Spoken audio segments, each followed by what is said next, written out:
Hello everyone, welcome to all of you. તો last લેક્ચરમાં આપણે મોલારિટી વિશે સમજ્યા હતા, કેટલાક એક્ઝામ્પલ્સ કર્યા હતા. આજના લેક્ચરમાં આપણે મોલાલિટી વિશે સમજશું અને એના સિવાયના બાકીની જેટલી પણ કોન્સન્ટ્રેશનની ટર્મ્સ છે, મોલ ફ્રેક્શન છે, પછી બીજા બધા જે કોન્સન્ટ્રેશનના યુનિટ્સ આવે છે એ બધા જ આપણે આ લેક્ચરમાં સમજવાના છે. ઓકે, તો ફટાફટ મારી સાથે ટાઇટલ લગાવી દો, મોલાલિટી. તો મોલાલિટીને આપણે સ્મોલ એમ વડે દર્શાવતા હોઈએ છીએ અને એકચ્યુઅલી શું રિપ્રેઝેન્ટ કરે છે તો લખી દો, represents the moles of solute present in 1 kilogram of solvent. બરાબર, અત્યાર સુધી આપણે જે સમજ્યા એ બધી સોલ્યુશનની વાત ચાલતી હતી અને હવે શું છે, 1 કિલોગ્રામ વોલ્યુમ નથી પૂછ્યું, અહીંયા વેઇટ છે, રાઈટ? તો 1 કિલોગ્રામ સોલ્વન્ટની અંદર કેટલા મોલ સોલ્યુટના હશે એ તમારે જાણવું હોય તો તમે મોલાલિટીની મદદથી જાણી શકો. બરાબર, તો એના માટેનો આપણે ફોર્મ્યુલા લખી દઈએ. Molality m is equal to number of moles of solute upon weight of solvent, બરાબર, ઇન કિલોગ્રામ. બરાબર, હવે આ ફોર્મ્યુલામાં આપણે શું કરીએ, મોલની બદલીમાં શું કરી દઈએ, આપણે મોલનું જે ફોર્મ્યુલા છે એ લખી દઈએ. તો આપણે એવું લખી શકીએ, W2 weight of solute upon M2 molecular weight of solute. બરાબર, આ મોલની બદલીમાં W2 upon M2 લખી શકાય, ઇન્ટુ આ જે છે એ W1 લખી શકાય, weight of solvent in kilogram. Right, હવે કિલોગ્રામ નું ગ્રામ કરવું હોય તો મારે શું કરવાનું, 1000 વાળી ઉપર ગુણી દેવાનું. બરાબર, તો આ એનો ફોર્મ્યુલા થઈ જશે 1000 ગુણ્યા W2 upon M2 into W1. W1 નો યુનિટ શેમાં હોવો જોઈએ, ગ્રામમાં હોવો જોઈએ. રાઈટ, તો અહીં એક બીજી વસ્તુ પણ તમે નોટ કરી દો કન્સેપ્ટમાં, કે જે મોલાલિટી છે, molality is independent of temperature. Temperature સાથે આને કોઈ લેવા દેવા નથી, રાઈટ? અત્યાર સુધીની આપણે જેટલી પણ કોન્સન્ટ્રેશન સમજ્યા એની અંદર આપણે ક્યાંક ને ક્યાંક વોલ્યુમનો યુઝ થતો હતો અને જે મોલાલિટી છે એની અંદર વેટનો યુઝ થાય છે, રાઈટ? અને ટેમ્પરેચર તમે જેમ જેમ વધારો ઘટાડો એમ વોલ્યુમમાં ચેન્જીસ આવી શકે, બટ એના વેટમાં ચેન્જીસ આવતો નથી. માટે મોલાલિટી છે એ ટેમ્પરેચરથી ઇન્ડિપેન્ડન્ટ છે, રાઈટ? ચલો એક એક્ઝામ્પલ લખી દઈએ આપણે, તો સાથે સાથે આપણે એક્ઝામ્પલ કરવા પણ જરૂરી છે. તો લખી દો, calculate the molal concentration of molal. જુઓ અહીંયા મોલલ લખ્યું છે એટલે મોલાલિટી શોધવાની. મોલલ કોન્સન્ટ્રેશન ઓફ સોલ્યુશન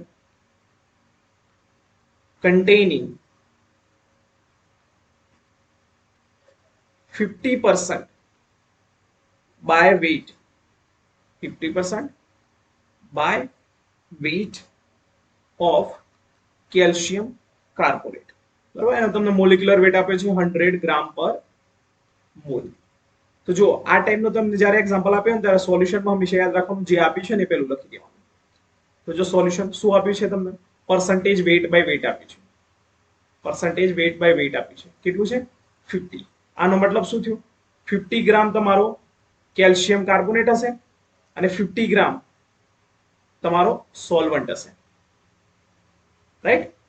તો આપણે શું શોધવાનું છે, મોલલ કન્સન્ટ્રેશન. તો મોલલ કન્સન્ટ્રેશન માટે શું છે ફોર્મ્યુલા, 1000 ગુણ્યા W2 upon M2 into W1. ફોર્મ્યુલામાં કિંમત મૂકી દો, 1000 ગુણ્યા W2 કેટલું છે, સોલ્યુટ નું વેટ 50 upon M2 કેટલા છે 100 into W1 કેટલા છે 50. બરાબર, તો જવાબ કેટલો આવ્યો, 50 50 ગેટ કેન્સલ, 100 into 10. બરાબર, તો અહીંયા ઉપર કેટલા આવશે 10 મોલલ. આ તે સ્મોલ m વડે દર્શાવતા હોઈએ છે. ઓકે, અને મોલારિટી હોય તો આપણે એને કેપિટલ m વડે દર્શાવતા હોઈએ છીએ, રાઈટ? ચલો બીજું એક એક્ઝામ્પલ ગણી દો. તો રકમ લખી દઉં, calculate the molality of solution containing solution containing 18 gram of glucose in 250 ml water. Solution માટે લગાવી દો ફટાફટ સોલ્યુશન. તો જો આવા દાખલા તો એકદમ ઈઝી હોય છે, તમે જસ્ટ જોઈને જ ખબર પડી જાય. જો કેટલો આપે છે 18 ગ્રામ સોલ્યુટ છે, બરાબર. તો W2 કેટલો આપે છે 18 ગ્રામ. W1 છે સોલ્ટનું વેઇટ, સોરી આપણો જે સોલ્વન્ટનું વેઇટ.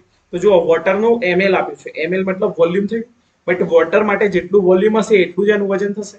તો વોટરનું આપણું કેટલું થઈ જશે 250 ગ્રામ. કેમ? કેમ કે એની ડેન્સિટી કેટલી છે 1 છે. ક્લિયર?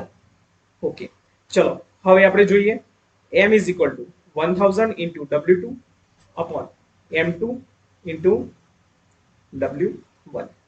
ચલો 1000 into કેટલું છે W2 18 upon ગ્લુકોઝ નું મોલેક્યુલર વેટ કેટલું આવે 180 ગ્રામ પર મોલ. આવા જે દાખલા છે ને એની અંદર તમને મોલેક્યુલર વેટ આપેલું હશે, બરાબર. 180 into W1 250.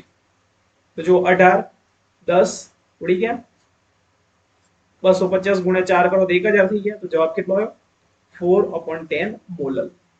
ક્લિયર? ચલો હવે એક નવી ટર્મ સમજો, મોલ ફ્રેક્શન. મોલ ફ્રેક્શન જેને આપણે x વડે દર્શાવતા હોઈએ છીએ. તો મોલ ફ્રેક્શન શું છે? તો મોલ ફ્રેક્શન શું છે? Mall upon total mall. Suppose માની લો x1 આપણે શું કહીએ છીએ સોલ્વન્ટ. તો સોલ્વન્ટના મોલ ફ્રેક્શન શોધવા હોય તો શું કરવાનું? સોલ્વન્ટના મોલ અપોન ટોટલ મોલ. સોલ્વન્ટના મોલ પ્લસ સોલ્યુટના મોલ, રાઈટ? એવી જ રીતે મારે સોલ્યુટ માટે શોધવા હોય મોલ ફ્રેક્શન તો શું થઈ જશે N2/N1 પ્લસ N2. અહીંયા તમારે એક વસ્તુ યાદ રાખવાની, x1 plus x2 is equal two હંમેશા 1 થશે. મતલબ સોલ્યુટના મોલ ફ્રેક્શન અને સોલ્વન્ટના મોલ ફ્રેક્શનનો સરવાળો 1 થશે. ક્લિયર? તો એક્ઝામમાં તમને કેવું પૂછ્યું હોય, x1 તમને શોધીને આપેલું હોય અથવા તમારે શોધવાનું હોય, બરાબર. તો x2 તમે શોધી શકો આ રીતે. તો x2 is equal two 1 - x1, right? Suppose માની લો તમને x2 આપે છે તો તમે x1 શોધી શકો 1 - x1. તો 3 ફોર્મ્યુલાની મદદથી તમે શોધી શકો. જો એક આપ્યો તો બીજું શોધી શકાય. હા, શોધી શકાય, રાઈટ? ચલો એક એક્ઝામ્પલ ગણી દઈએ. હા, એના પહેલા એક વસ્તુ લખી દો. આ જે છે ને મોલ ફ્રેક્શન એ ટેમ્પરેચર ઇન્ડિપેન્ડન્ટ છે, બરાબર. કારણ કે ક્યાંય પણ વોલ્યુમનો યુઝ થતો નથી, બરાબર. ચલો એક એક્ઝામ્પલ લખી દો. calculate the mole fraction of ethanol of mixture containing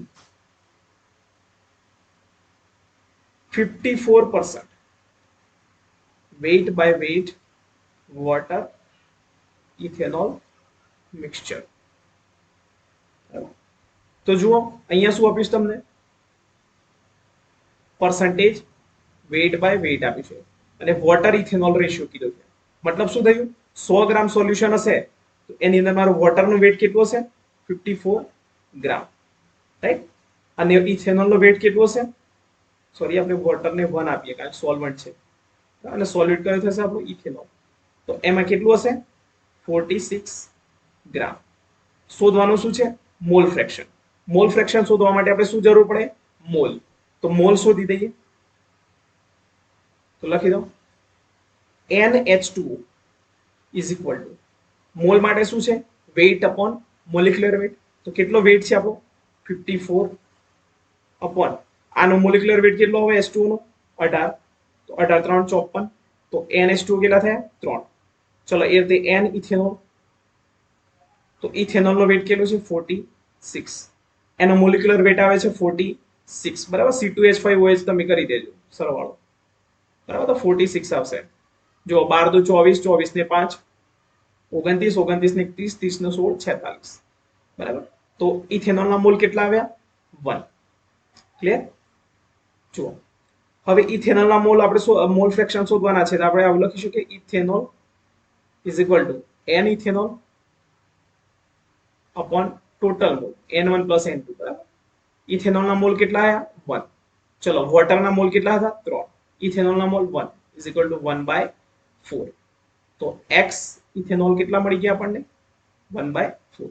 એવી જ રીતે તમને x H2 કીધું હોય તો શું કરવાનું 1 - x ઇથેનોલ બરાબર 1 - 1/4 = 4 × 1 4 - 1/4 = 3/4 રાઈટ. તો ચેક કરવા માટે શું કરીએ આપણે આ બંનેનો સરવાળો કરીએ તો 1 થાય. જો આ 1/4 મતલબ 0.25 3/4 મતલબ 0.75 તો બંનેનો સરવાળો 1 થઈ ગયો. આ થઈ ગયો તો તમારો જવાબ સાચો છે. ક્લિયર. ચલો આ તો વાત થઈ આપણી બાઇનરી મિક્સચર કે જેની અંદર એક સોલ્યુટ હોય અને એક સોલ્વન્ટ હોય. સપોઝ માની લઈએ આપણે ટર્નરી મિક્સચર છે જેની અંદર 3 છે બરાબર. આ એક મિક્સચર છે બીકર છે એની અંદર સોલ્વન્ટ છે વોટર, એક સોલ્યુટ છે જેના મોલ 1 છે અને બીજા છે 2 બરાબર. અને H2O ના મોલ આપણા 3 ગણી લઈએ તો એવા કેસમાં x1 + x2 + x3 = 1 થશે બરાબર. ગમે તેટલા સોલ્યુટ હોય બટ બધાનો જે સોલ્યુશન છે એનો જે આપણો મોલ ફ્રેક્શન છે આપણે જેને ગુજરાતીમાં કહેતા હતા મોલ અંશ બરાબર એનો સરવાળો 1 થશે. ક્લિયર. ઓકે ચલો હવે કન્સન્ટ્રેશનની આપણે એક નવી ટર્મ સમજીએ નોર્માલિટી. નોર્માલિટી જેને આપણે n વડે દર્શાવતો હોય છે કેપિટલ N. શું રિપ્રેઝન્ટ કરે છે તો it રિપ્રેઝેન્ટ્સ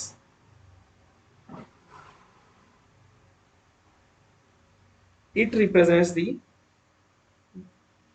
total gram equivalent weight of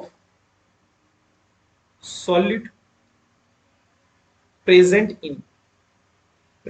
in 1 liter solution. Gram equivalent શું છે હું તમને સમજાવું એના પહેલા આપણે એનો ફોર્મ્યુલા પણ લખી દઈએ. તો લખી દો normality = W2 in gram upon equivalent weight into V liter. બરાબર. લીટરમાંથી આપણે મિલીલીટર કરી દઈએ તો 1000 ગુણ્યા W2 upon equivalent weight of solute બરાબર અહીંયા સોલ્યુટ પણ લખી દેજો into V ml. બરાબર. આ ફોર્મ્યુલા તમારે યાદ રાખવાના. હવે સમજીએ ઇક્વિવેલન્ટ વેટ શું છે તો લખી દો equivalent weight = molecular weight અથવા કોઈ સોલ્ટ હોય તો એના કેસમાં આપણે શું કરવાનું સોલ્ટનું જે વેટ થતું હોય કમ્પાઉન્ડ મોલર માસ કહીએ જેને આપણે upon x ફેક્ટર. હવે ક્વેશ્ચન થાય કે x ફેક્ટર શું છે તો આપણો જે x ફેક્ટર છે ને એ 3-4 વસ્તુ પર ડિપેન્ડ કરે. તો લખી દો x ફેક્ટર. આ જે x ફેક્ટર છે ને એને આપણે રેડોક્સ રિએક્શન થી પણ સમજી શકીએ. રેડોક્સ ચેન્જ જેને કહીએ આપણે બરાબર. પછી નોન રેડોક્સ ચેન્જ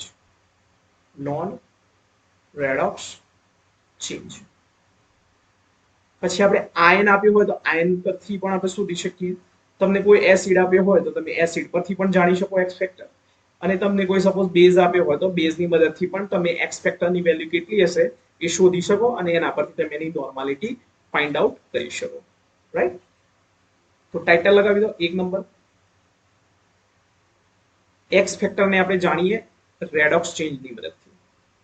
રેડોક્સ ચેન્જની મદદથી આપણે x ફેક્ટર કેટલો આવશે એ સમજીએ. તો અહીંયા લખી દો x factor = number of electron gained or released.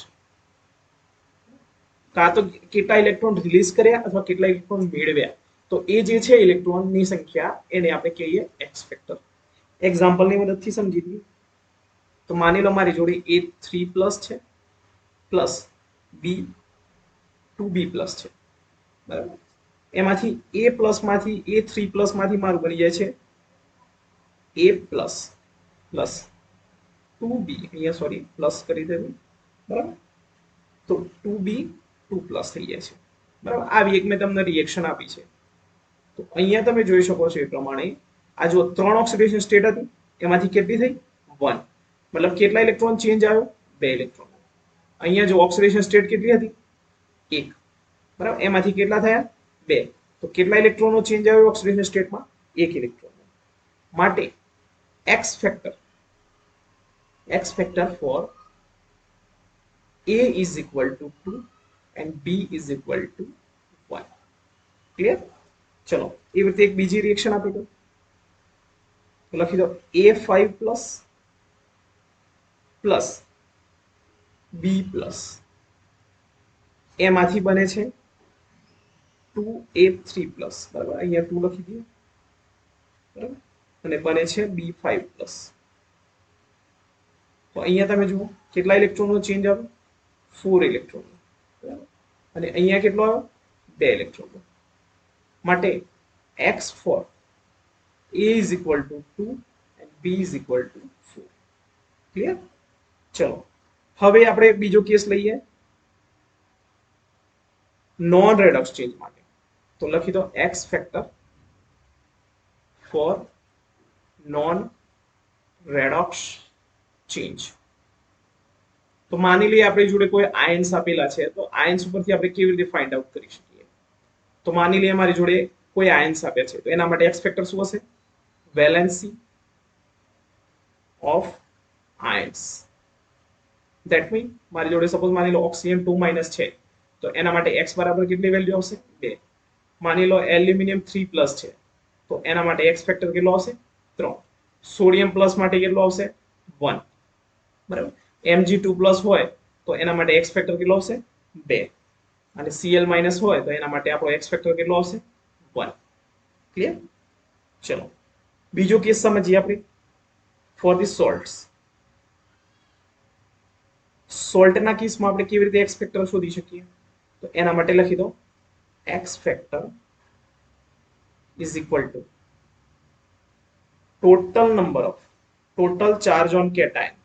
total charge on cation or anion પર કેટલો ટોટલ ચાર્જ છે અને કેટાયન પર કેટલો ચાર્જ છે એ સમજવાનું તો એક્ઝામ્પલ આપણે લઈ લઈએ તો વધુ ખ્યાલ આવે માની લો મારી જોડે કેલ્શિયમ સલ્ફેટ છે તો આના માટે x બરાબર મારે શોધવા છે તો ટોટલ ચાર્જ કેટાયન પર કેટલો છે તો જો ભાઈ અહીંયા કેલ્શિયમ કેટલા હોય 2+ ફોર્મમાં હોય માટે x બરાબર 2 માની લઈએ એવી રીતે Na2SO4 છે બરાબર તો એના માટે x શોધવાનો તો ટોટલ ચાર્જ ઓન કેટાયન કેટલું છે તો જો આના પર +1 ચાર્જ છે પણ કેટલા કેટાયન છે 2 છે માટે ટોટલ ચાર્જ કેટલો થઈ જશે +2 બરાબર અથવા તો આપણે એવું કહી શકીએ એનાયન નો ટોટલ ચાર્જ તો જો સલ્ફેટ નો -2 છે બરાબર તો આપણો અહીંયા x બરાબર કેટલો હશે 2 એ રીતે હું એક બીજું એક્ઝામ્પલ આપું સોડિયમ પોટેશિયમ સલ્ફેટ બરાબર તો અહીંયા તમે જોઈ શકો કેટાયનમાં કેટલા છે +1 તો ટોટલ ચાર્જ કેટલો છે કેટાયન પર 2 તો x ફેક્ટર કેટલો આવશે 2 ચલો હવે આપણે એક અતરંગી એક્ઝામ્પલ લઈએ તો એની અંદર આપણે લઈ લઈએ K2SO4 dot Al2SO4 3 times dot 2S2 જેને આપણે પોટાશિયમ કહેતા હતા રાઈટ તો અહીંયા x ફેક્ટર કેટલો આવશે તો જુઓ આના પર ટોટલ ચાર્જ કેટલો છે ને એ જોઈએ પહેલા તો જો એલ્યુમિનિયમ +3 છે તો બે એલ્યુમિનિયમના ટોટલ કેટલા થશે +6 અને આ બે કેટાયન છે તો એના +2 તો ટોટલ ચાર્જ કેટલો થઈ ગયો કેટાયન પર +8 માટે આપણો x ફેક્ટર કેટલો આવશે 8 બરાબર x ફેક્ટર ને તમારે માઈનસમાં લખવાની જરૂર નથી જસ્ટ એને પોઝિટિવ વેલ્યુમાં જ લખવાની બરાબર તમે એનાયન ની ગણી લો તો પણ ચાલશે કેટાયન ની ગણી લો તો પણ ચાલશે બરાબર ચલો થર્ડ છે આપણું ફોર એનાયન્સ માટે આપણે x ફેક્ટર કેવી રીતે ડિસાઈડ કરવું તો એના માટે લખી દો ટોટલ ચાર્જ ઓન એનાયન બરાબર હમણાં જે પ્રમાણે વાત કરીએ છીએ પ્રમાણે ફોર એક્ઝામ્પલ માની લો સલ્ફેટ છે તો સલ્ફેટ પર ચાર્જ કેટલો છે -2 તો x ફેક્ટર કેટલો છે 2 માની લો PO4 3- છે બરાબર તો એના પર કેટલો ચાર્જ છે 3- તો આપણો x ફેક્ટર કેટલો આવશે 3 Cl- માટે x ફેક્ટર આવશે 1 બરાબર ઈઝી છે સમજણ પડી જશે ચલો હવે એક આવે છે એસિડ માટે આપણે કેવી રીતે લખીએ તો ટાઇટલ લગાવી દો ફોર એસિડ્સ તો જુઓ મિત્રો એસિડ હોય ને એની અંદર આપણે શું હોય H+ આવેલા હોય તો આના માટે X factor is equal to number of રિપ્લેસેબલ H+, બરાબર, અથવા આપણે એને કહી શકીએ બેઝિસિટી ઓફ એસિડ, મતલબ કેટલા બેઝ જોડે રિએક્શન કરશે આપણા H+ એની સંખ્યા, એને કહીએ આપણે number of રિપ્લેસેબલ hydrogen. For example HCl છે તો એની અંદર કેટલા H+ છે તે બેઝ જોડે રિએક્શન કરી શકે? એક. તો આપણો H બરાબર કેટલો થઈ જશે? 1. સપોઝ માની લો આપણી જોડે H2SO4 છે તો H2SO4 માં કેટલા હાઇડ્રોજન છે જે બેઝ જોડે રિએક્શન કરી શકે એક્ચ્યુઅલમાં? તો બંને હાઇડ્રોજન છે જે બેઝ જોડે રિએક્શન કરી શકે, માટે X બરાબર કેટલા આવી જશે? હવે માની લો મારી જોડે H3PO4 આપ્યું છે, બરાબર, મારે H3PO4 ની નોર્માલિટી શોધવી છે તો એના માટે મારે ઇક્વિવેલન્ટ શોધવું પડશે. ઇક્વિવેલન્ટ વેટ શોધવા માટે મારે X ફેક્ટર શોધવું પડશે. તો X ફેક્ટર આપણને કેવી રીતે મળશે? આની અંદર કેટલા હાઇડ્રોજન છે? જે હાઇડ્રોજન ઓક્સિજન જોડે જોડાયેલા છે એક્ચ્યુઅલમાં. તો જુઓ H3PO4 માં આવી રીતે હોય સ્ટ્રક્ચર, બરાબર. તો જો ત્રણેય હાઇડ્રોજન છે ને એ ઓક્સિજન જોડે જોડાયેલા છે માટે આ ત્રણેય હાઇડ્રોજન બેઝ જોડે રિએક્શન કરી શકે, માટે X ફેક્ટર કેટલો હશે? 3.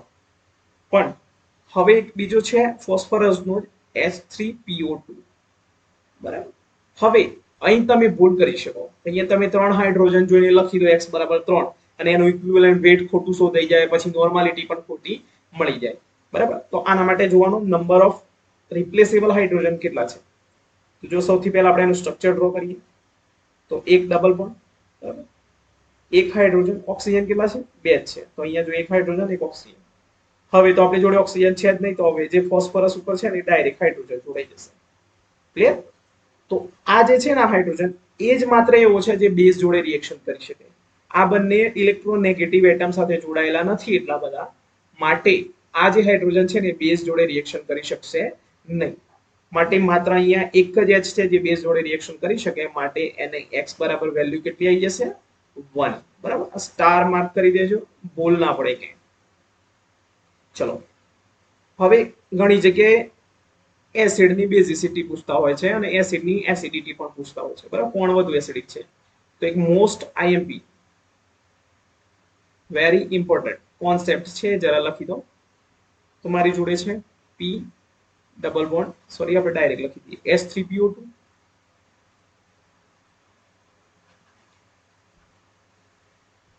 H3PO2, બીજો છે H3PO3 અને ત્રીજો છે H3PO4.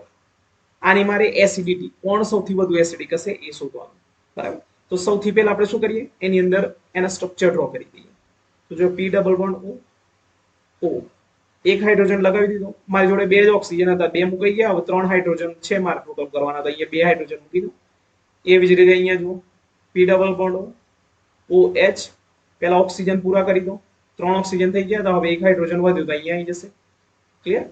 ચલો, એવી રીતે 4 ઓક્સિજન પહેલા પૂરા કરી દઈએ અને એના સાથે 3 હાઇડ્રોજન પણ જોડાઈ ગયા, તો એનું સ્ટ્રક્ચર આવું થઈ જશે, બરાબર. હવે આપણે કેવું સમજ્યા હતા અત્યાર સુધી કે જેટલા H+ વધુ આપે એ વધુ એસિડિક કહેવાય, બરાબર. તો આવા કેસમાં તમે જોઈ શકો છો એ પ્રમાણે 3 H+ આપશે માટે વધુ એસિડિક હોય, બરાબર, બટ એકચ્યુઅલમાં એવું નથી. આ જે છે આને આપણે ઓક્ઝો એસિડ્સ કહેતા હોઈએ છીએ, ઓક્ઝો એસિડ્સ. જ્યારે આપણે મેઇન ગ્રુપ એલિમેન્ટ સમજશું એની અંદર આપણે ડિટેલમાં ચર્ચા કરીશું, બરાબર. તો ઓક્ઝો એસિડ માટે ડબલ બોન્ડ O/OH નો રેશિયો જેટલો વધુ હશે, બરાબર, ડબલ બોન્ડ O/OH નો રેશિયો જેટલો વધુ હશે એટલી જ આપણા ઓક્ઝો એસિડની એસિડિટી વધુ હશે, બરાબર. આપણો ક્લાઉડ કન્સેપ્ટ છે, જરા યાદ રાખી દેજો ને એક નોટમાં સાઈડમાં અલગથી પણ ઉતારી દેજો, બરાબર. તો ચલો સૌથી પહેલા આપણે રેશિયો શોધીએ. તો જો અહીંયા કેટલા ઓક્સિજન છે ડબલ બોન્ડ વાળા? 1 અને 1 OH, તો 1/1. અહીંયા કેટલો? 1/2 અને અહીંયા જો 1/3, બરાબર. તો સૌથી વધુ આ 1 આવે, આ 1/2 મતલબ 0.5 અને આ 1/3 મતલબ 0.33. તો સૌથી રેશિયો આનો વધુ છે માટે સૌથી વધારે એસિડિક આ હશે, બરાબર. તો એસિડિટી નો ઓર્ડર શું થઈ જશે? 1, 2 અને 3, બરાબર. આ 1 નંબર, 2 નંબર, 3 નંબર. સૌથી વધુ એસિડિક કોણ હશે? નંબર 1. ક્લિયર? ચલો, હવે આપણે સમજીએ બેઝ માટે. For base x factor is equal to number of replaceable, sorry, acidity of base. મતલબ બેઝ કેટલા H પ્લસ જોડે રિએક્શન કરી શકે છે એને આપણે કહીએ એની બેઝિસિટી, સોરી એસિડિટી. બરાબર. તો માની લો મારી જોડે છે સીઝિયમ હાઇડ્રોક્સાઇડ. તો આની અંદર એક OH છે માટે એક H પ્લસ જોડે રિએક્શન કરી શકે માટે આના માટે H બરાબર કેટલું આવશે 1. એવું રીતે બીજું છે NaOH. તો આના પણ એક OH માઇનસ છે તો એક H પ્લસ જોડે રિએક્શન કરી શકે માટે H બરાબર 1. માની લો હવે મારી જોડે છે કેલ્શિયમ હાઇડ્રોક્સાઇડ. તો બે OH છે તો x બરાબર 2. એવી જ રીતે માની લો Mg છે, પછી MgOH ટ્વાઇસ છે, પછી બીજા બધા જેટલા FeOH 3 ટાઈમ્સ છે. તો એવી રીતે જુદા જુદા આપણા છે એ પ્રમાણે આપણે જોઈ શકીએ કે એની અંદર કેટલા H પ્લસ એક્સેપ્ટ કરી શકીએ. ક્લિયર? ચલો હવે એક બીજી ટર્મ છે x factor for acidic salt. આપણે એકદમ ડિટેલમાં ભણવાનું છે, ઉપર છલ્લું નથી ભણવાનું, ડિટેલમાં ભણવાનું. ગમે તે ક્વેશ્ચન આવે આપણને આવડવું જોઈએ. બરાબર. ચલો ફોર એસિડિક સોલ્ટ. તો જુઓ એસિડિક સોલ્ટ કોને કહેવાય? તો એવો સોલ્ટ કે જેની અંદર H પ્લસ પ્રેઝન્ટ હોય અને કોઈ બેઝ જોડે રિએક્શન કરે ને તો એ H પ્લસ દૂર થઈ જાય. તો એવા સોલ્ટને કહેતા હોઈએ છીએ આપણે એસિડિક સોલ્ટ. બરાબર. For example NaH2PO4. બરાબર. બીજું છે Na2HPO4 અને ત્રીજો છે Na2HPO3. બરાબર. અને બીજું એક લખી દો Na3PO4. તો જુઓ આ જે છે ને એનું સ્ટ્રક્ચર પહેલા સમજીએ આપણે. P double bond ONA. આ જે Na છે ને હંમેશા ઓક્સિજન જોડે જોડાશે. બરાબર. આ કેસમાં તો ONA લખી દો. હવે કેટલા હાઇડ્રોજન વધે? હજી પણ એક છે ને આપણા OH. તો જો બે હાઇડ્રોજન થઈ ગયા, એક સોડિયમ થઈ ગયો, 4 ઓક્સિજન થઈ ગયા અને એક ફોસ્ફરસ. ક્લિયર? તો અહીંયા જો આ બે હાઇડ્રોજન છે હજુ પણ બેઝ જોડે રિએક્શન કરી શકે માટે આને કહેવાય એસિડિક સોલ્ટ. બરાબર. માટે એની એક્સ ફેક્ટર કેટલી આવશે? 2. ક્લિયર? ચલો આનું પણ સ્ટ્રક્ચર ડ્રો કરીએ. P double bond O ONA ONA અને એક OH. તો જો એક હાઇડ્રોજન અને બે સોડિયમ અને 4 ઓક્સિજન અને એક ફોસ્ફરસ. ક્લિયર? તો અહીંયા જુઓ આ જે H છે એ બેઝ જોડે રિએક્શન કરી શકે માટે એક્સ ફેક્ટર કેટલો આવશે? 1. બરાબર. હવે આ ત્રીજો કેસ છે એ જોઈએ. તો શું છે? P double bond O ONA ONA. જો 3 જ ઓક્સિજન છે તો આપણે 3 ઓક્સિજન પૂરા થઈ ગયા. એક હાઇડ્રોજન છે, એક હાઇડ્રોજન અહીં લાગ્યું. તો જો આ હાઇડ્રોજન છે તો બેઝ જોડે રિએક્શન ના કરી શકાય, ના કરે માટે આ જે છે ને આપણો એસિડિક સોલ્ટ જ નથી. બરાબર. તો એસિડિક સોલ્ટ જ નથી તો આપણે એને જોવાની જરૂર નથી. એવી જ રીતે અહીંયા પણ જુઓ P double bond O ONA ONA ONA. બરાબર. તો અહીંયા જો 3 સોડિયમ છે, હાઇડ્રોજન કે છે જ નહીં તો આ પણ આપણો એસિડિક સોલ્ટ નથી. બટ આને આપણે કેવી રીતે જોઈ શકીએ? Number of cation. ટોટલ કેટલા કેટાયન છે? બરાબર. Charge on cation. તો 3 પ્લસ ચાર્જ છે તો આના માટે એક્સ ફેક્ટર કેટલો આવશે? 3. બરાબર. આની અંદર એક્સ ફેક્ટર કેટલો આવશે? ચાર્જ કેટલો છે? +2. બરાબર. એક્સ બરાબર 2 આવશે. બરાબર. બટ એસિડિક સોલ્ટ આપણે એને ના કહી શકીએ. ક્લિયર? ચલો નવું ટાઇટલ લગાવી દો. એક મહત્વની વસ્તુ એક લખી દો n is equal two x into m. જ્યારે તમને નોર્માલિટી આપી હોય, બરાબર, આ છે આપણી નોર્માલિટી, આ છે આપણી મોલારિટી અને આ છે આપણું એક્સ ફેક્ટર. તમને નોર્માલિટી આપી હોય અને સોલ્ટ આપ્યો હોય અથવા કોઈ સોલ્યુશન તમને બનાવેલો આપ્યું હોય તો એના પરથી તમે એને એક્સ ફેક્ટર શોધી દો તો તમે નોર્માલિટીમાંથી મોલારિટીમાં કન્વર્ટ કરી શકો અને મોલારિટીમાંથી નોર્માલિટીમાં કન્વર્ટ કરી શકો. ક્લિયર? ચલો એક એક્ઝામ્પલ આપી દઉં તો આપણે એને વધુ ખ્યાલ આવે કેવી રીતે કરવાનું. તો લખી દો calculate the molarity of solution containing 0.5 normal H2SO4 0.5 normal આપણને H2SO પર આપે છે તો એના મદદથી આપણે શોધવાનું છે તો લખી દો સોલ્યુશન શું આપ્યું છે નોર્માલિટી કેટલી આપી છે 0.5 બરાબર એક્સ ફેક્ટર H2SO માટે એક્સ ફેક્ટર કેટલો છે 2 મોલારિટી શોધવાની છે તો ફોર્મ્યુલા લગાવી દો NXM 9XM બરાબર ચેનલ આવતી ને એ રીતે યાદ રાખવાનું 9XM બરાબર N is equal to 0.5 X is equal to 2 into M तो m is equal to 0.5 by 2 is equal to 0.25 molar बराबर तो आ जे सॉल्यूशन છે એની મોલારિટી કેટલી હશે 0.25 ક્લિયર ઓકે ચલો હવે કેટલીક એસિડ બેઝ રિએક્શન હોય તો એની અંદર પણ આપણે એક્સ ફેક્ટર કેવી રીતે શોધીએ ને એ લખી દો તો લખી દો x factor for acid base reaction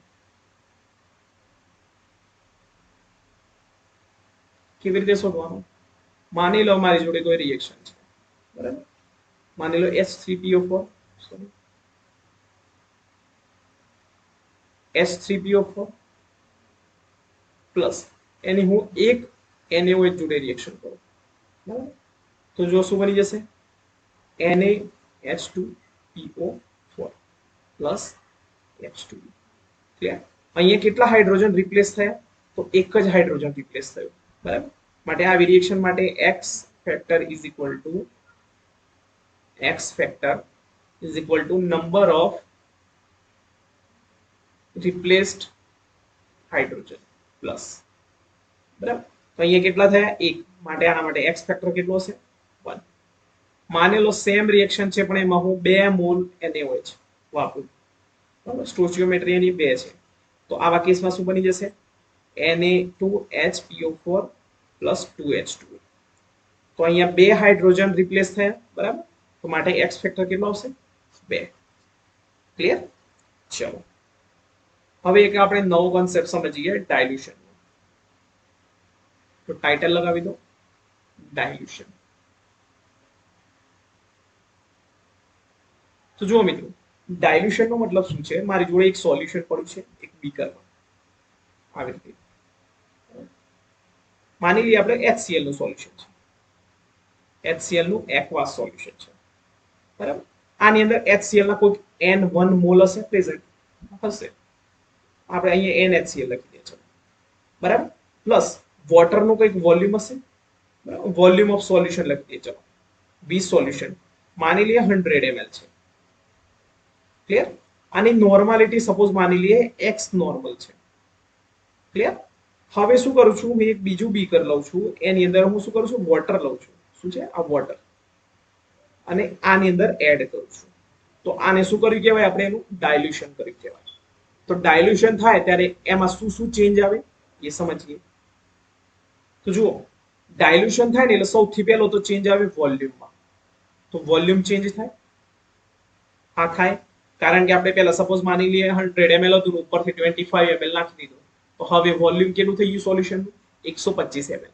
મતલબ વોલ્યુમમાં ચેન્જ આવ્યું બરાબર બીજો શેમાં ચેન્જ આવશે કોન્સન્ટ્રેશન બરાબર કોન્સન્ટ્રેશન કેમ ચેન્જ થઈ કારણ કે પરસેન્ટેજ વેટ બાય વેટ અથવા વેટ બાય વોલ્યુમ કહો તમે બરાબર એ ચેન્જ થશે બરાબર પહેલા સપોઝ માની લે 100 ml ની અંદર 10 ગ્રામ સોલ્યુટ હતું હવે 125 ml ની અંદર 10 ગ્રામ સોલ્યુટ છે તો પરસેન્ટેજ વેટ બાય વોલ્યુમ અથવા પરસેન્ટેજ વેટ બાય વેટ બદલાયો આ બદલાયો તો માટે કોન્સન્ટ્રેશન પણ શું થઈ જશે ચેન્જ થઈ જશે બરાબર હવે સમજીએ મોલ્સ તો જુઓ પહેલા સપોઝ માની લઈએ 1 મોલ HCl મતલબ કેટલા 6.022 into 1023 molecules of HCl present હતા બરાબર હવે પાણી નાખ્યું તો HCl ના મોલેક્યુલ થોડા બદલાઈ જવાના છે એની વોલ્યુમ એના નંબર થોડા વધારે ઘટાડ થવાના છે નહીં થાય માટે મોલ્સ કેવો હશે ઇન્ટેક્ટ નો ચેન્જ બરાબર એની અંદર ચેન્જ થશે નહીં તો આવા જે એક્ઝામ્પલ હોય ને એની અંદર આપણે કેવી રીતે એક્ઝામ્પલ ગણવાના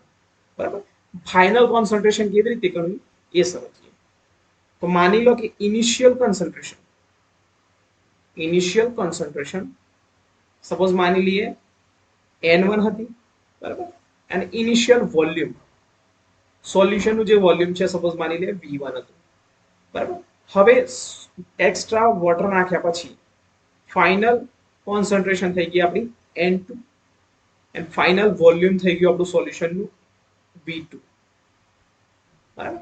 તો આપણે આને કેવી રીતે ગણી શકીએ? તો ફોર્મ્યુલા લખી દો N1 V1 બરાબર N2 V2, બરાબર. અને સપોઝ તમને મોલારિટી આપી હોય તો તમે M1 V1 is equal two M2 V2 આવી રીતે તમે ગણી શકો, બરાબર. આ તો થઈ થિયોરી. દાખલો કેવી રીતે ગણો એ પણ સમજીએ. તો લખી દો દાખલાનું રકમ. હાઉ મચ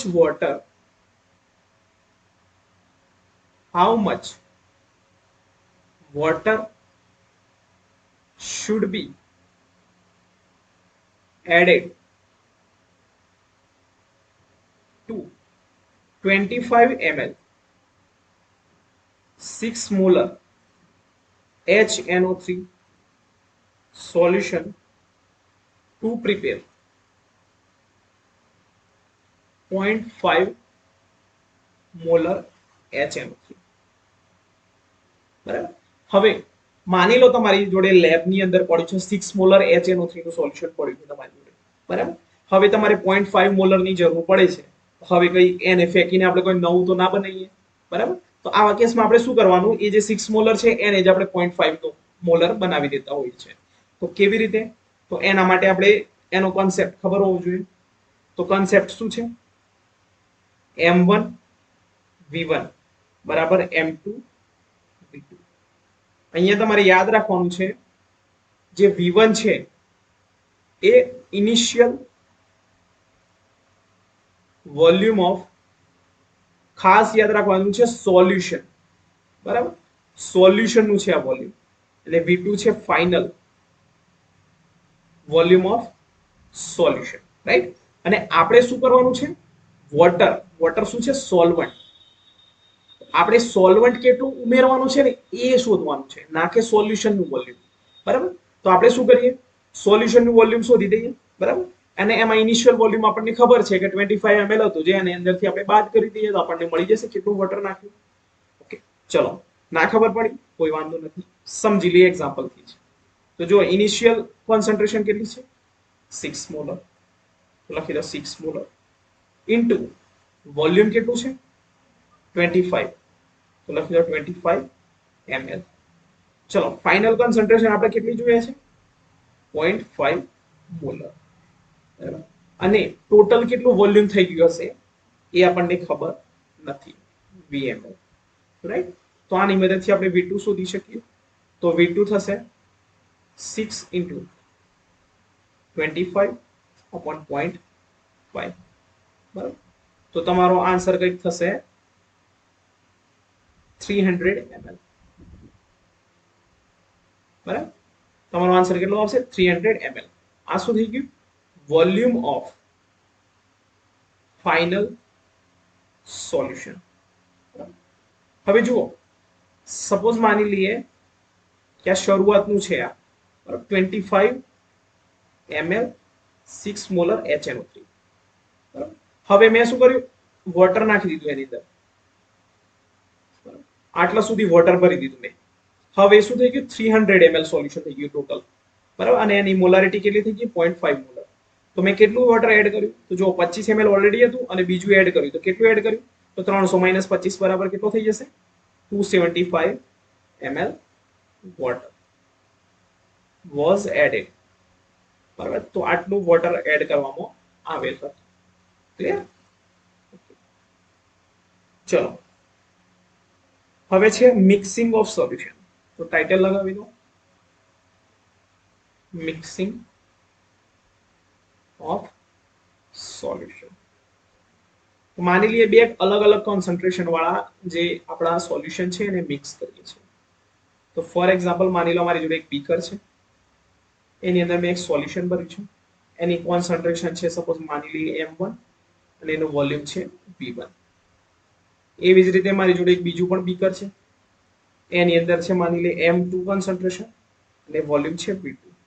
આ બંને માની લે સેમ છે, HCl નું છે, આ પણ HCl નું છે. ક્લિયર?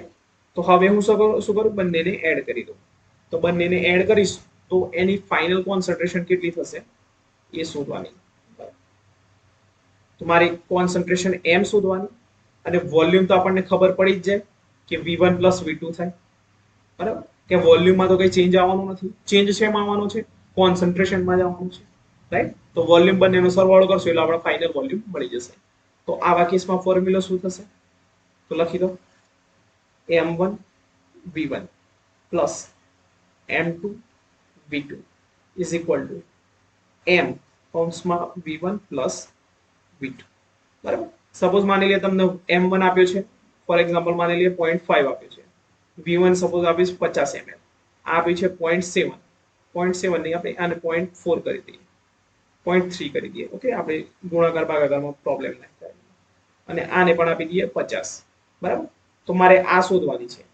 તો જો ફાઇનલ વોલ્યુમ કેટલું હશે? 50 + 50 તો 100 થઈ જશે. તો આપણે એવું કહી શકીએ 0.5 × 50 plus 0.3 × 50 is equal two M × 100, બરાબર. અને અહીં લખો, અહીંથી લખો. તો જો 0.5 × 50, તો આપણે 50 કોમન લઈ લઈએ તો શું થઈ જશે? 0.5 plus 0.3 is equal two M × 100.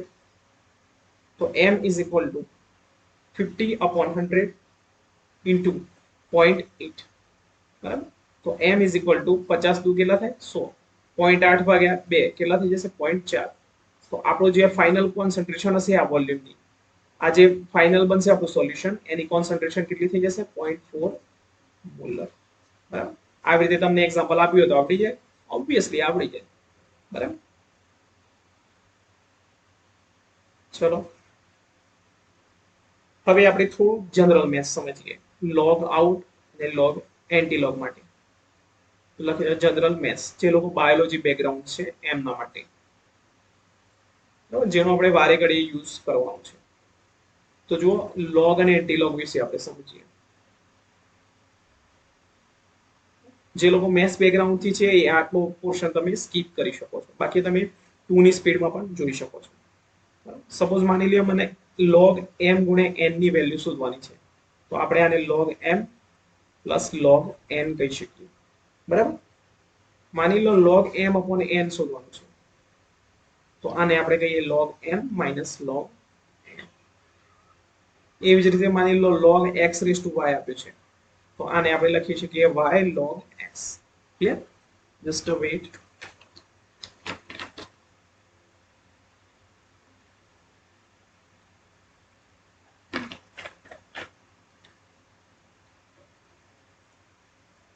બરાબર. ચલો માની લો તમને log m * n⁻y આપ્યું છે, તો આને આપણે છૂટા કેવી રીતે પાડશું? log m plus y log n, બરાબર. આવી રીતે. પછી માની લો તમને x⁻ - y આપ્યું છે, તો ઘાત છે આ જે પાવરમાં એને -y આગળ લાવી દેવાનું અને log x લખી દેવાનું. ક્લિયર? ચલો એવી જ રીતે માની લો તમને log m * n⁻y આપ્યું છે, તો આને કેવી રીતે છૂટા પાડશું આપણે? log m વચ્ચે ગુણાકાર મતલબ પ્લસ, પછી આ y કેવા છે? માઇનસ, તો -y log n. આપણે આને એવું લખી શકીએ log m minus y log n. Clear? એવી જ રીતે માની લો તમને -log m/n આપ્યું છે, તો આને આપણે લખી શકીએ માઇનસ કૌંસમાં log m, આપણે પહેલા સમજ્યા તે પ્રમાણે log n. માઇનસ અંદર આવી જાય તો જે પ્લસ છે માઇનસ થઈ જશે, માઇનસ છે પ્લસ થઈ જશે, બરાબર. તો આવી રીતે થઈ જાય. ચલો માની લઈએ -log x⁻y આપ્યું છે, તો એને આપણે શું કરી શકીએ? y આગળ લઈ દઈએ, તો માઇનસ તો છે જ ઓલરેડી, y આવી ગયો તે log x. ક્લિયર? ચલો હવે કેટલીક તમારે યાદ રાખવાની છે વેલ્યુઝ, તો એ જરા વેલ્યુઝ લખી દેજો. log 2 = 0.3010, આ તમારે વેલ્યુ યાદ રાખવાની છે, વારે ઘડી તમારે યુઝ થશે, બરાબર. log 3 ની વેલ્યુ છે 0.4771. પછી log 5 ની વેલ્યુ આપી છે 0.690, 0.6990. પછી log 7 ની વેલ્યુ આપી છે તમને 0.8451. પછી log 10 ની વેલ્યુ છે 1, બરાબર. પછી છે log 11 તો એની વેલ્યુ છે 1.0413 બરાબર. પછી log 13 ની વેલ્યુ આપી છે 1.113. આ જે log ની વેલ્યુ ખરી ને એ તમારે યાદ રાખવાની છે. ઓકે, એકવાર જસ્ટ હું કન્ફર્મ કરી લઉં 0.8410. Okay, ready. બરાબર. નાવ માની લો તમને log 100 પૂછ્યા છે. બરાબર. તો આની વેલ્યુ કેવી રીતે શોધશો? તો જુઓ, log 100 ને આપણે એવું કહી શકીએ 10 ની 2 ઘાત. તો હવે આગળ યાદ કરો, ઘાત હોય આગળ લઈ દેવાની. તો log x 10. તો 2 ગુણ્યા log 10 ની કિંમત કેટલી થાય? 1. તો આપણો જવાબ કેટલો આવશે? 2.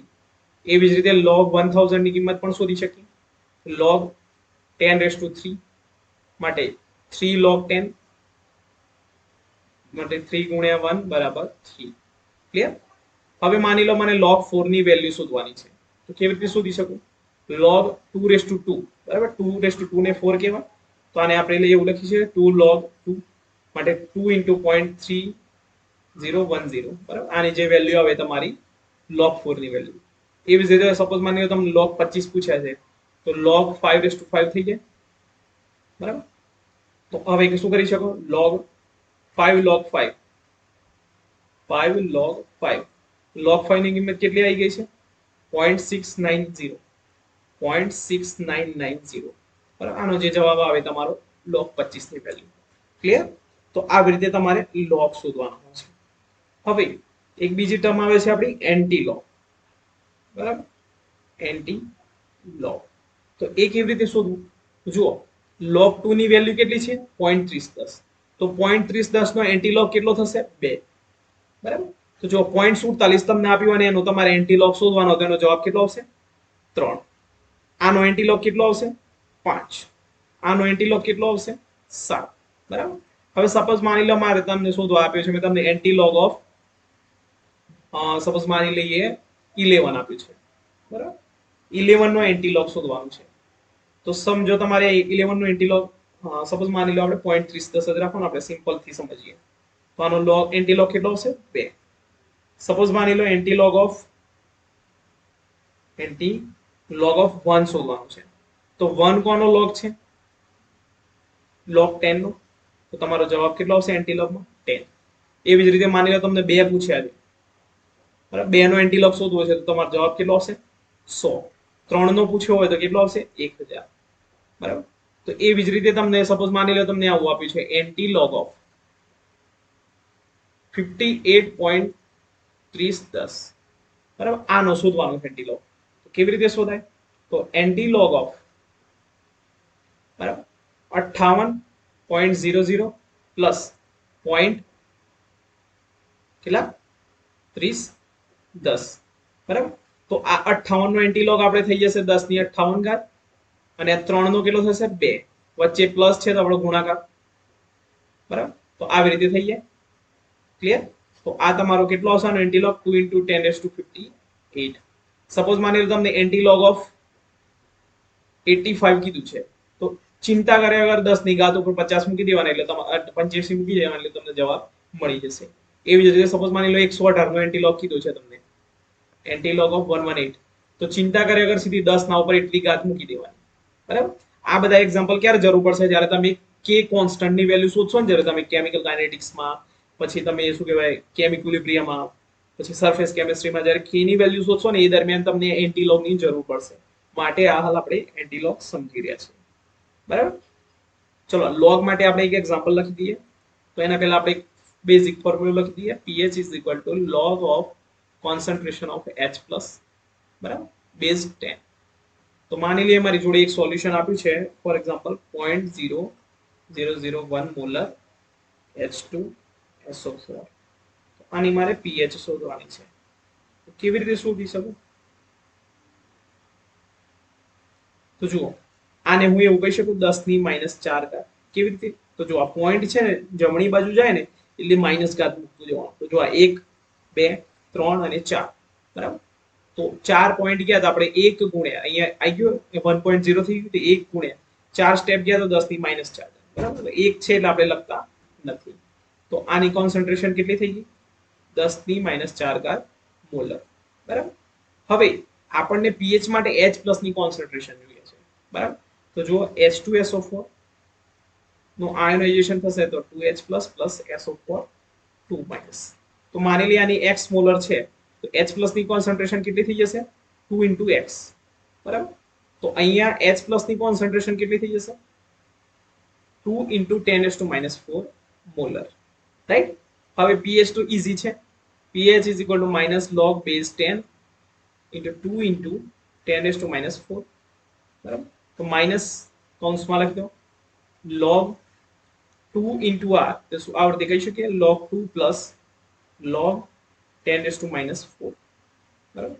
તો જો -12 છે, log 2 ની વેલ્યુ કેટલી આવે 0.3010 માઇનસ 4 બાર આવી જાય તો -4 આવી ગયા 12, તો log 10, તો જો -0.3010 માઇનસ ની અંદર લઈ દઈએ આપણે, ના હાલ બાર રહેવા દો, હાલ log 10 નો આપણે 1 કરી દઈએ તો 4 into log 10 मतलब 1 થઈ ગયું. ચલો હવે લખો -0.3010 -4, માઇનસ અંદર ગયો તો શું થઈ જશે 4 છે પ્લસ થઈ જશે અને પ્લસ છે માઇનસ, તો આવી રીતે થઈ જાય. તો ચલો 4 માંથી આટલા જાય તો કેટલા થઈ જાય 0.6990, આટલી વેલ્યુ આવશે તમારી pH ની, સોરી 3.6990, રાઈટ. ચલો એક બીજો મહત્વનો ટોપિક છે આપણો પર્સન્ટેજ ઓફ યીલ્ડ. ઘણીવાર જી સેટમાં આ પ્રશ્ન પૂછાતો હોય છે, રાઈટ. પણ જે જનરલ ફિઝિકલ કેમિસ્ટ્રી ખરું ને એનું નેટમાં એટલું વેટેજ નથી. આઈઆઈટી જામમાં કેટલાક ક્વેશ્ચન્સ આવતા હોય છે, પ્લસ જી સેટમાં કોઈક વાર આવતા હોય છે, બાકી નેટમાં અને ગેટમાં જનરલ ફિઝિકલ કેમિસ્ટ્રીમાંથી કોઈ ક્વેશ્ચન નથી આવતો. બટ હા, આના જેટલા પણ કોન્સેપ્ટ છે કોન્સન્ટ્રેશનના છે, પછી જે આ મેં ભણાવ્યું તમને એ દરેક વસ્તુનો ઉપયોગ આપણે દરેક ચેપ્ટરમાં કરવાનો છે, રાઈટ. યુનિટ કન્વર્ઝનમાં યુઝ થશે, તો એના માટે તમારે બિલકુલ આ ચેપ્ટરને સ્કીપ નથી કરવાનું, કમ્પ્લીટલી સમજવાનું છે, રાઈટ. ચલો ટાઇટલ લગાવી દો, વેરી ઇમ્પોર્ટન્ટ ટોપિક, કે 1 માર્ક્સમાં કદાચ સોરી જી સેટમાં 2 માર્ક્સમાં આવી શકે આની અંદર. તો લખી દો પર્સન્ટેજ ઓફ યીલ્ડ કેવી રીતે શોધવાની. બધા એમએસસી માં શોધી જ છે, બટ એ આપણે નોર્મલ યીલ્ડ શોધતા હતા, હવે આપણે તને એક્ઝામ્પલની મદદથી જુદા જુદા ટાઈપની યીલ્ડ શોધીએ, બરાબર. તો ટોપિકમાં આવી દો પર્સન્ટેજ ઓફ યીલ્ડ, અને એક્ઝામ તમને કેવી રીતે પૂછ્યું આની અંદર. તો સપોઝ માની લો એ છે, એમાંથી બને છે બી, એમાંથી બને છે સી, અને એમાંથી બને છે ડી. આવું તમને એક ક્વેશ્ચન આપ્યો હોય, બરાબર. એની અંદર એવું પૂછ્યું કે એ માંથી બી બને ને એટલે તમારી યીલ્ડ છે સપોઝ માની લઈએ આપણી 90%, એ માંથી તમને બી માં જાય એટલે તમને 90% યીલ્ડ મળે છે, બરાબર. પછી બી માંથી તમે સી માં જાઓ તો સપોઝ માની લઈએ 70% યીલ્ડ મળે છે, અને સી માંથી ડી માં જાઓ તો માની લઈએ 80% યીલ્ડ મળે છે, બરાબર. તો તમારે એવું પૂછ્યું છે કે એ થી ડી જઈએ તો તમારી ફાઇનલ કેટલા પર્સન્ટ તમારી યીલ્ડ મળશે, બરાબર. તો પર્સન્ટેજ ઓફ ડી કેટલો હશે ટોટલ, બરાબર, એ શોધવાનું છે. એના માટે તમને એક શોર્ટ ટ્રિક કહી દઉં છું, બટ એક વસ્તુ યાદ રાખવાની કે આની અંદર જે એના આગળ જે લખ્યા હોય ને અહીંયા કશું નથી લખ્યું મતલબ 1 છે, બરાબર. તો અહીંયા યાદ રાખવાનું એને આપણે જનરલ લખી દઈએ, એનબી એનસી એનડી. આ જેની સ્ટોચિયોમેટ્રી છે જો સમાન હોય મતલબ સેમ હોય, Na is equal to Nb is equal to Nc is equal to Nd, જ્યારે આવું હોય ને ત્યારે તમારે પર્સન્ટેજ ઓફ ડી છે એ કેવી રીતે શોધવાનું. તો પહેલા શું કરવાનું 90/100 ઇન્ટુ 70/100 ઇન્ટુ 80/100 કૌંસ કરી દેવાનું અને 1200 વડે ગુણી દેવાનું. આનો જે જવાબ આવે ને તમારે ફાઇનલ ડી ની તમારી યીલ્ડ મળી જાય, એ માંથી ડી માં જતા જતા તમારી કેટલી વધે છે યીલ્ડ. તો અહીંયા તમારો જવાબ આવશે 50.4%. આવો દાખલો પૂછાય. સપોઝ માની લો તમને કોઈ આપ્યું છે, એની જગ્યાએ તમે કોઈ પણ લખી દો, સપોઝ બેન્ઝીન કરી દો, તો બેન્ઝીન માંથી સપોઝ માની લે એનું ક્લોરિનેશન થાય છે, ક્લોરિનેશન માંથી નાઇટ્રેશન થાય છે, નાઇટ્રેશન માંથી સપોઝ માની લો બ્રોમિનેશન થાય છે. તો આવી તમને રિએક્શન આપ્યું અને એના પર પર્સન્ટેજ લખી દીધા હોય અને પૂછ્યું કે ભાઈ બેન્ઝીન માંથી આ શું કહેવાય બ્રોમોબેન્ઝીન છે લાસ્ટ સ્ટેપમાં જવા માટે કેટલી યીલ્ડ વધશે, તો તમારી ફાઇનલ યીલ્ડ કેટલી આવશે 50.4%, રાઈટ. ચલો સપોઝ માની લઈએ આ જે સ્ટોચિયોમેટ્રી છે ને Na Nb Nc ને Nd સેમ નથી, બરાબર, અલગ અલગ છે. તો એવા કેસમાં આપણે કેવી રીતે શોધી શકીએ, તો એ પણ લખી દઈએ. તો જુઓ સપોઝ માની લઈએ મારી જોડે કોઈ રિએક્શન છે 2A એમાંથી બને છે 3b, બરાબર. 3b માંથી બને છે 2c અને 2c માંથી બને છે d, બરાબર. એમાં પહેલા સ્ટેપની યીલ્ડ છે 60%, બીજા સ્ટેપની યીલ્ડ છે 70%, ત્રીજા સ્ટેપની યીલ્ડ છે 80%. તમારે final percentage yield of D શોધવાની છે. કેવી રીતે શોધી શકું? તો આના માટે યાદ રાખવાનું તમારે ફોર્મ્યુલા છે D percentage D is equal two, સૌથી પહેલા શું કરવાનું, આ જે તમને યીલ્ડ આપી છે ને એ પહેલા લખી દેવાની, એના છેદમાં 100 લખી દેવાના, બરાબર. એનો બધાનો ગુણાકાર કરી દેવાનો, આ કૌંસમાં કરી દેવાનું. હવે એક બીજો કૌંસ કરવાનો, એમાં શું કરવાનું, જે બીજું સ્ટેપ છે એનાથી પહેલા સ્ટેપ મતલબ 2 માંથી 1 એને અપોનમાં લખી દેવાનું, 3/2. ચલો આમાં 2/3, 2/3 ઇન્ટુ અહીંયા કેટલો છે કશું નથી મતલબ 1, તો 1/2 ઇન્ટુ 100%. ક્લિયર? મિનિટ ક્યાં ગયો, 3/2, 3/2, 2/3 અને 1/2. ઓકે ચલો 3/2, 2/3 અને 1/2. ઓકે રિયલ ક્લિયર, બરાબર. હવે શું કરવાનું, આ બધાનો તમે ગુણાકાર કરશો એટલે સપોઝ તમારે જે આવે, સપોઝ અહીંયા માની લો હું x% આવી ગયા, બરાબર, તો એ તમારો જવાબ આવી જશે, બરાબર. હાલ કેલ્ક્યુલેટર નથી તો હું ગુણાકાર કરતો નથી. ક્લિયર? તો આ રીતે તમારું શું કહેવાય પર્સન્ટેજ ઓફ યીલ્ડ તમે શોધી શકો, રાઈટ. ચલો હવે કેટલાક કિસ્સામાં તમને પર્સન્ટેજ ઓફ યીલ્ડ માટે છે ને તમને વેઇટ આપી હોય, સપોઝ માની લે મારી જોડે શરૂઆતમાં હાઇડ્રોજન 50 ગ્રામ હતું, બરાબર, ઓક્સિજન 30 ગ્રામ હતું અને એમાંથી મને મળે છે 17 ગ્રામ H2O, બરાબર. તો હવે યીલ્ડ કેવી રીતે શોધવાની, જે આપણે MSc માં શોધતા હતા તો એ તો આપણને ખબર જ છે. એના માટે ફોર્મ્યુલા શું છે, percentage of yield is equal to practical yield upon theoretical yield. Theoretical yield શોધતા પણ આવડવી જોઈએ ને, એના માટે ઇન્ટુ 100%. બીજું એક ફોર્મ્યુલા લખી દો, percentage of yield is equal to number of moles of obtained product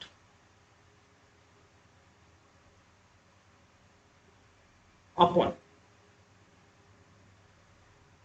number of moles of reactant into 100%. બરાબર. એક એક્ઝામ્પલની મદદથી આપણે સમજી લઈએ તો વધુ આપણને બેટર ખબર પડે.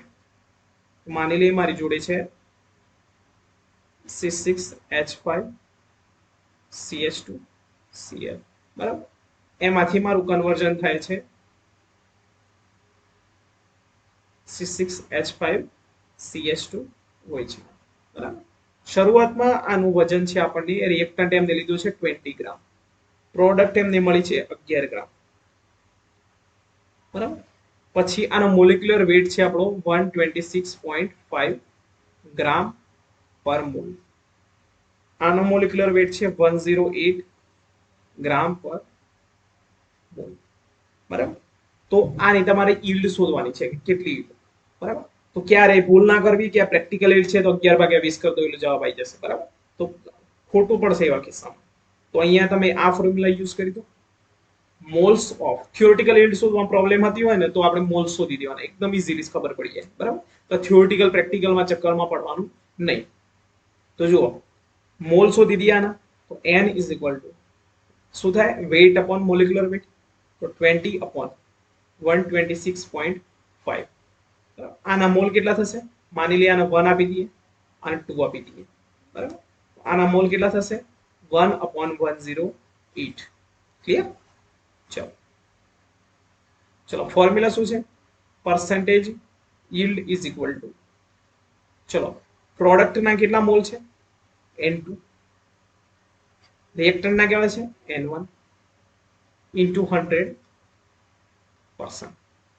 ચલો N2 ની વેલ્યુ કેટલી છે 11/108 ગુણ્યા નીચે કેટલા છે 20, અને આ છેદનો છેદ અંશમાં જતો રહે, ઉપર જતો રહે, તો કેટલા થઈ જશે 126.5 ગુણ્યા 100%.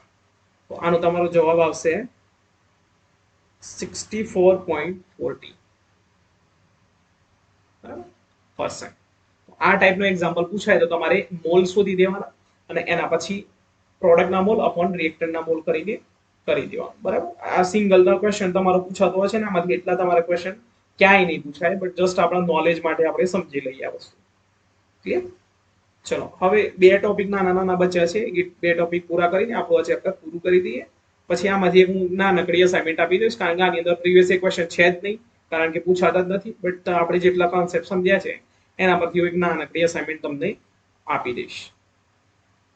ઓકે, ચલો લખી દો લિમિટિંગ રિએજન્ટ. લિમિટિંગ રિએજન્ટ કોને કહેવાય? તો લિમિટિંગ રિએજન્ટ નો મતલબ થાય કે એવો રિએજન્ટ કે જે કમ્પ્લીટલી કન્ઝ્યુમ થઈ જાય છે ડ્યુરિંગ ધ રિએક્શન. બરાબર, કોઈ રિએક્શન છે, સપોઝ માની લો એ છે અને બી છે.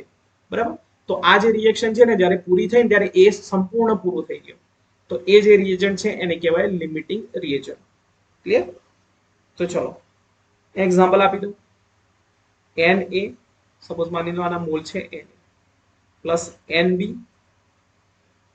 B gives NCC plus NDD. આવી કોઈ કેમિકલ રિએક્શન આપી છે.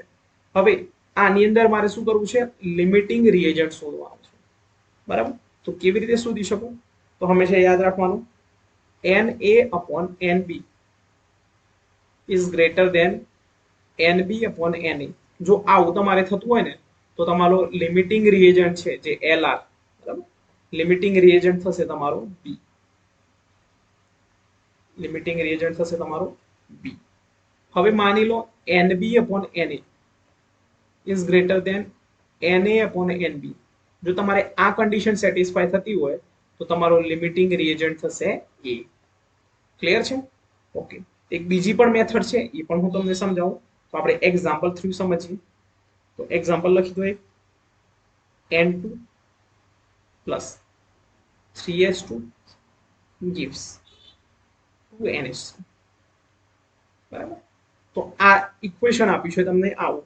બરાબર, હવે તમને એકચ્યુઅલમાં કેટલો વોલ્યુમ આપ્યું છે એ સમજીએ. તો આની અંદર તમને મોલ આપે છે, તો તમને આની અંદર આપ્યા છે 2.5 મોલ નાઇટ્રોજન આપ્યા છે, 7 મોલ હાઇડ્રોજન આપ્યા છે. બરાબર, અને આના પરથી તમારે શોધવાનું છે કે આની અંદર લિમિટિંગ રિએજન્ટ કયો છે. તો આવા કેસમાં તમારે શું કરવાનું? તો જુઓ, આ જો ખબર ના પડતી હોય તો સિમ્પલ તમારે શું કરવાનું? કેમિકલ રિએક્શન લખવાનું.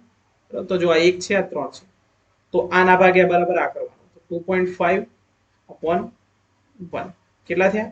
2.5. બરાબર, આની અંદર જુઓ 7 upon 3, તો આનો જવાબ આવશે તમારે 2.33. તો જો આ બંનેનો આપણે ભાગાકાર કર્યો અને આ બંનેનો કર્યો, બરાબર, તો જેની વેલ્યુ ઓછી આવે ને એ તમારો લિમિટિંગ રિએજન્ટ થાય. તો જો અહીંયા 2.5 છે, અહીંયા 2.33, તો આની વેલ્યુ ઓછી, માટે આ લિમિટિંગ રિએજન્ટ. તો આ બીજી મેથડ છે. બરાબર, ચલો બીજું એક એક્ઝામ્પલ આપી દઉં. તો એની અંદર તમને શું કર્યું છે? ફરીથી same reaction. N2 3H2 gives 2NH3. આની અંદર તમને મોલ નથી આપ્યા, પણ એની બદલી મેં એનું વોલ્યુમ આપ્યું છે. આ નાઇટ્રોજનનું વોલ્યુમ આપ્યું છે તમને 11.2 લીટર, હાઇડ્રોજનનું વોલ્યુમ આપ્યું છે 22.4 લીટર. બરાબર, આના પરથી તમારે જોવાનું છે કે લિમિટિંગ રિએજન્ટ કયો હશે. તો લિમિટિંગ રિએજન્ટ શોધવા માટે તમને મોલ ખબર હોવા જોઈએ. તો યાદ કરો કે mall N is equal to volume of gas upon 22.4 litre. બરાબર, તો આના મોલ શોધી દઈએ. તો 11.2 ભાગ્યા 22.4 0.5, અને આમાં 22.4 ભાગ્યા 22.4 બરાબર 1. ક્લિયર? હવે શું કરવાનું છે? તો જો આના ભાગ્યા આ, આના ભાગ્યા આ. તો જો ફોર નાઇટ્રોજન ફોર N2 શું હશે? 0.5 upon 1 બરાબર 0.5. ચલો, four hydrogen 1/3 is equal to 0.33. બરાબર, કોની વેલ્યુ ઓછી આવી? હાઇડ્રોજન માટે. તો આપણો લિમિટિંગ રિએજન્ટ કોણ થશે? હાઇડ્રોજન. ક્લિયર? ચલો એવી જ રીતે બીજું એક એક્ઝામ્પલ આપી દઉં, જેની અંદરથી આપણે એક્ઝામ્પલ ગણવાનું છે. तो टाइटल लगावी दो क्वेश्चन क्वेश्चन लखी दो how many grams of HCl are formed from the reaction of 3.56 gram of hydrogen and 8.94 gram of chlorine, right? તો આ રિએક્શનમાં તમારે છે ને HCl કેટલો બનશે ને એ શોધવાનું છે. તો સૌથી પહેલા આપણે એની કેમિકલ રિએક્શન ખબર હોવી જોઈએ. તો શું થશે? H2 + Cl2 gives 2HCl. બરાબર.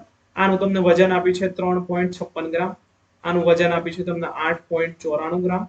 બરાબર. અને તમારે આ કેટલો બનશે ને એ શોધવાનું છે. તો સૌથી પહેલા શું કરવાના? તમારે મોલ શોધી દેવાના. તો મોલ બરાબર શું થશે? 3.56 અપોન મોલેક્યુલર વેટ કેટલો થાય આનો? 2. આનો કેટલો થશે? 8.94 અપોન 35.5 into 2 તો કેટલા થાય? 71. તો આનો તમારો જવાબ આવશે 1.78 અને આનો જવાબ આવશે તમારે 0.1259. આ ટાઈપનો ક્વેશ્ચન આઈઆઈટી જામ બરાબર એન્ડ ગેટમાં આવી શકે. નેટમાં આ ટાઈપનો ક્વેશ્ચન ના આવે. બરાબર. જી સેટમાં પણ નહીં આવે. ક્લિયર? ચલો તો આમાં શું કરવાનું? આમાં તમારે વેલ્યુ કોની ઓછી છે? હવે છે ને લિમિટિંગ રિએજન્ટ ચેક કરી લેવાનું પહેલા. તો જો લિમિટિંગ રિએજન્ટ માટે ફોર હાઇડ્રોજન શું થઈ જશે? 1.78 અપોન 1. જો અહીંયા 1 છે તો આનો વેલ્યુ કેટલી થઈ ગઈ? 1.78. ચલો ફોર ક્લોરીન શું થશે? 0.1259 અપોન 1. તો કેટલો જવાબ આવે? 0.1259. બરાબર. તો જો વેલ્યુ કોની ઓછી છે? આની માટે આ થઈ ગયું આપણું લિમિટિંગ રિએજન્ટ. બરાબર. હવે લિમિટિંગ રિએજન્ટ મળી ગયો. હવે આના ઉપરથી આપણે આખો દાખલો ગણવાનો છે. તો યાદ રાખવાનું મોલ્સ ઓફ Cl2 અપોન એના સ્ટોચિયોમેટ્રી કેટલી છે? 1 છે. તો 1 is equal to moles of HCl upon એની સ્ટોચિયોમેટ્રી કેટલી છે? 2. બરાબર. તો 2 લખી દીધા. હવે જો તમને આના તો મોલ ખબર જ છે. આ 1 2 છે તે HCl ના મોલ મળી ગયા. તો NHCl is equal two 2 into NCl2 બરાબર 2 into 0.1259 ઇઝ ઇક્વલ ટુ તમારો જવાબ આવશે કંઈક 0.25 મોલ. બરાબર. ચલો HCl ના મોલ મળી ગયા. NHCl is equal to 0.25. તો ચલો મોલ બરાબર શું છે? વજન weight on molecular weight into 0.25. તો weight is equal to 0.25 into molecular weight કેટલો થાય HCl નો? 36.5 થાય. 36.5. તો તમારો ફાઇનલ વેટ આવશે 9.19 ગ્રામ. જો ફિઝિકલમાં ગભરાવાની જરૂર નથી અને જનરલ ફિઝિકલ કેમિસ્ટ્રીમાંથી કાંઈ નેટમાં નથી આવતું.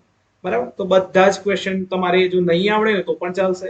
જસ્ટ તમે ગેટ અને આઈઆઈટી જામની પ્રિપેરેશન કરતા હો તો જરા ફિઝિકલ પર વધુ ફોકસ કરવું, સ્પેશિયલી જીઓ જનરલ ફિઝિકલ કેમિસ્ટ્રીમાં. રાઈટ. અને નેટ માટે તૈયારી કરતા હોય તો આપણે નેટ માટે અલગ અલગ ટોપિક છે જે ઇમ્પોર્ટન્ટ છે. આમાં જસ્ટ તમારે કોન્સેપ્ટ સમજવાનો, એક્ઝામ્પલ સોલ્વ નહીં થાય તો ચાલશે. ઓકે. ચલો હવે એક બીજો ટોપિક છે આપણું calculate the average molar mass. Calculate the average molar mass. તો શું કરવાનું? આના માટે હું તમને એક એક્ઝામ્પલ આપી દઉં. ફોર એક્ઝામ્પલ માની લો મારી જોડે ક્લોરીન છે. તો ક્લોરીનના બે આઇસોટોપ છે, 35 વાળો અને 37 વેટ વાળો. બરાબર. તો આનું નેચરલ અબન્ડન્સ મતલબ કુદરતમાં એની માત્રા કેટલી છે? 75% અને આની છે 25%. તો આપણે ઘણી જગ્યાએ જોયું હશે કે ક્લોરીનનું છે ને 35.5 વેટ લે છે. બરાબર. એ કેવી રીતે લે છે એ સમજવાનું છે આની અંદર. તો જુઓ યાદ રાખો એવરેજ એટોમિક વેટ. અહીંયા એવરેજ મોલર માસ નહીં પણ એટોમિક માસ લખી દો. Average atomic mass is equal two તમારે શું કરવાનું, કેટલું વેટ છે એ લખો 35, કેટલા પરસેન્ટેજ છે 75 अपॉन 100 કરી દો, બરાબર. પરસેન્ટેજ ને કાઢીએ તો આપણે 100 આવીએ, પ્લસ કેટલા છે 37, બીજો આઇસોટોપ 37 ઇન્ટુ કેટલું છે એનું પરસેન્ટેજ 25, 25 લખો અને પરસેન્ટેજ દૂર કરીએ એટલે આપણે છેદમાં 100 લખવાનું, બરાબર. તો આનો તમે જવાબ કરશો તો તમારે જવાબ મળશે 35.5. ક્લિયર? ચલો એક બીજું એક્ઝામ્પલ આપી દઉં તમને બ્રોમિનનું. તો બ્રોમિનના બે છે, એક છે 79 વેટ વાળો આઇસોટોપ અને બીજો છે 81 વાળો, બરાબર. તો આમાં શું છે, બંનેની પરસેન્ટેજ આપ્યા છે 50-50, બરાબર. એવરેજ 50-50 હોય છે બંને. તો આના માટે કેવી રીતે આપણે શોધીએ, 79 into 50 upon 100 plus 81 into 50 upon 100. તો ટોટલ તમે કરશો તો તમારો જવાબ આવશે 80. તો માટે બ્રોમિનનું જે આપણું એવરેજ એટોમિક માસ ખરું ને એ કેટલું છે 80. આ પ્રમાણે ના આવડે, રાઈટ. અસાઇનમેન્ટમાં તમને એક બીજો એક ક્વેશ્ચન આવો આપી દઈશ તો તમે સોલ્વ કરી લેશો, બરાબર. આપણે કોન્સેપ્ટ તો સમજાય છે, ક્વેશ્ચન તો તમે 110% સોલ્વ કરી લેશો, બરાબર.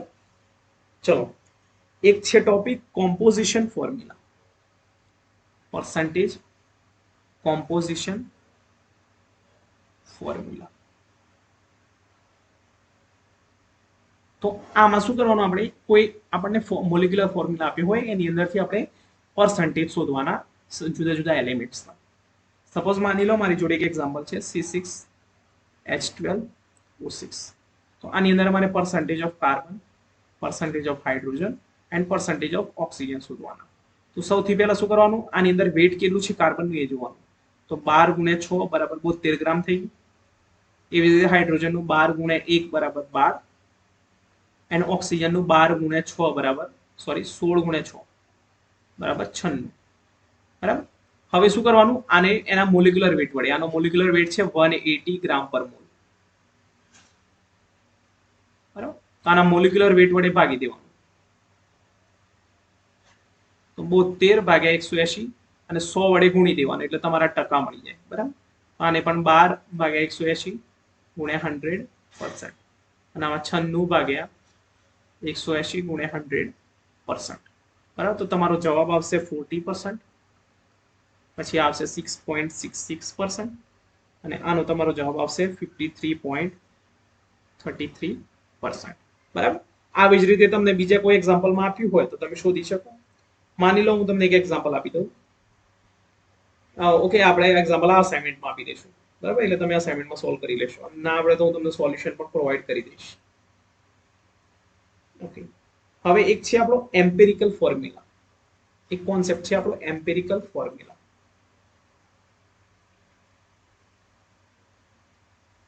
એમ્પિરિકલ ફોર્મ્યુલા કોને કહેવાય, કેવી રીતે શોધાય એ સમજીએ. તો સિમ્પલી આપણે કેવું હોય તો એને કહી શકીએ કે empirical formula is simple whole number ratio of atoms. આ થઈ કેમિસ્ટ્રીની ભાષામાં. હવે આપણી સિમ્પલ ભાષામાં સમજીએ તો એમ્પિરિકલ ફોર્મ્યુલા કોને કહેવાય. સપોઝ માની લો મારી જોડે ગ્લુકોઝ છે C6H12O6. આમાંથી મારે એક એવી સંખ્યા કોમન કાઢી લેવાની કે જેની મદદથી આપણે એક ફિક્સ રેશિયો કાઢી શકીએ. તો જો આની અંદરથી 6 કોમન નીકળી જશે તો લખી દો 6 × CH2. તો આજે નાનો ભાગ રહ્યો ને જે રિપીટિંગ યુનિટ, આને કહેવાય આપણો empirical formula. Clear?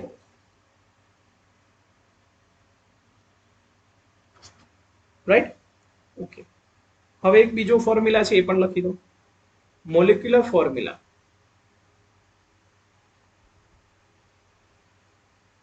is equal to n into empirical formula.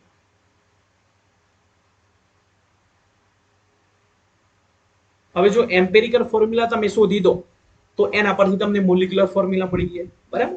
હવે એમ્પિરિકલ ફોર્મ્યુલા કેવી રીતે શોધી શકીએ આપણે, તો તમને એલિમેન્ટના પરસેન્ટેજ ખબર હોવા જોઈએ. ફોર એક્ઝામ્પલ મારી જોડે સપોઝ માની લો કોઈ સેમ્પલ મને બનાવ્યું મેં, બરાબર. તો હું એને શું કરું, એલિમેન્ટલ એનાલિસિસ કરાવું. તો એના મદદથી મને ખબર પડે કે આની અંદર કાર્બન કેટલા ટકા છે, ઓક્સિજન કેટલા ટકા છે, હાઇડ્રોજન કેટલા ટકા છે. એના ઉપરથી પછી હું એનો એમ્પિરિકલ ફોર્મ્યુલા શોધું. એનો હું માસ સ્પેક્ટ્રોમેટ્રી કરાવું તો એના મદદથી મને માસ ખબર પડી જાય, બરાબર. પછી એના પરથી હું n ની વેલ્યુ શોધું અને એના પરથી પછી મને ફાઇનલ મોલેક્યુલર ફોર્મ્યુલા મળી જાય, બરાબર. તો આપણે સમજીએ સિમ્પલ કે કેવી રીતે આપણે શોધી શકીએ. તો એક એક્ઝામ્પલ લખી દો. અચ્છા, એના પહેલા એક બીજો ફોર્મ્યુલા લખી દો, આપણે ઘણી જગ્યાએ આ યુઝ કરવાનો છે. તો મોલેક્યુલર વેટ